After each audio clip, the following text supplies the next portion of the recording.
Marami ang labis na nagulat at natakot sa warning na binigay ni Rudy Baldwin sa ilang artistang ito. Si Rudy Baldwin ay isang kontrobersyal na personalidad na nakilala online. Sa kanyang social media post na naglalahad ng mga vision upang hukula sa mga di umano ay pangyayaring magaganap sa hinaharap. Lalong umugong ang kanyang pangalan matapos itampok ang kanyang mga hula sa mga palabas na KMJS at Rated K.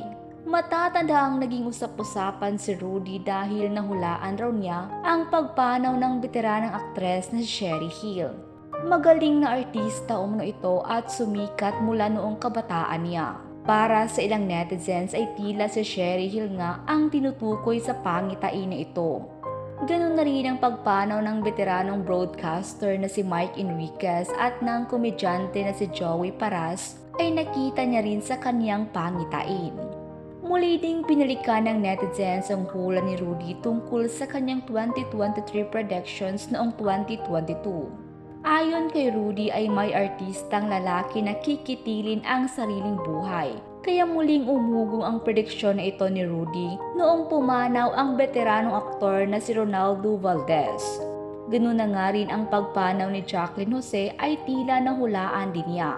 Binalikan nga ng maraming netizen ang isang vision post ni Rudy noon lamang February 26.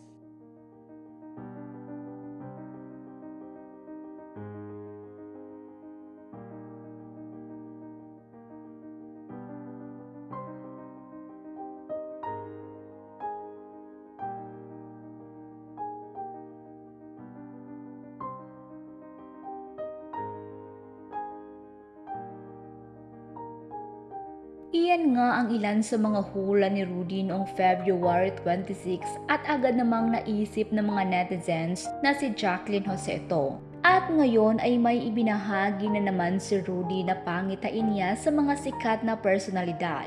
Ibinahagi nga ito ni Rudy sa YouTube channel ni Ogie Diaz. Isa na rito ang vision niya tungkol sa aktres na magaling daw umarte at kumanta. Ngunit mas kilala bilang content creator ang masasawi na may kinalaman daw sa krimen.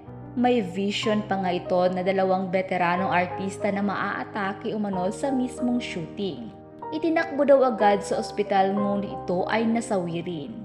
Isang young actress pa nga ang ibinahagi nito ng vision niya at maging siya ay sinabing mahirap daw itong tanggapin kapag ito ay nangyari na. May na-vision nga rin itong isang aktor na maaaksidente rin sa kanyang shooting. Hindi raw ito papanaw ngunit may magiging malaking epekto ang mangyayari sa kanyang kalusugan. May nakita rin daw siyang dalawang kilalang kilala na vlogger ang masasawi ng hindi inaasahan.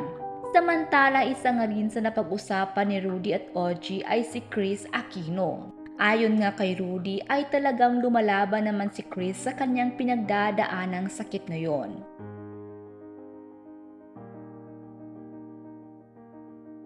May advice nga rin si Rudy kay Kris.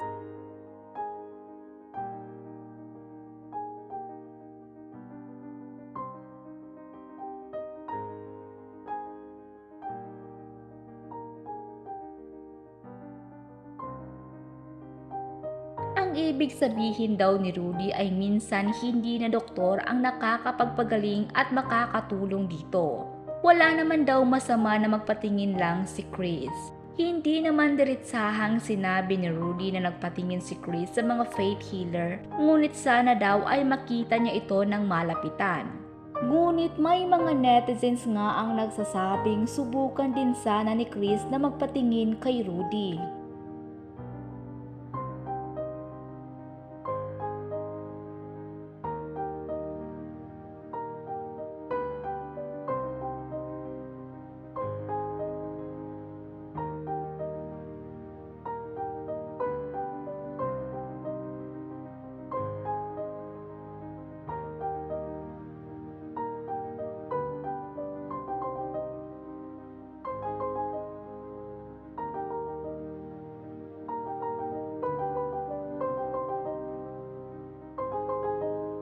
Samantala sa ngayon nga ay wala pang sagot si Kris tungkol sa kahilingan na ito ni Rudy.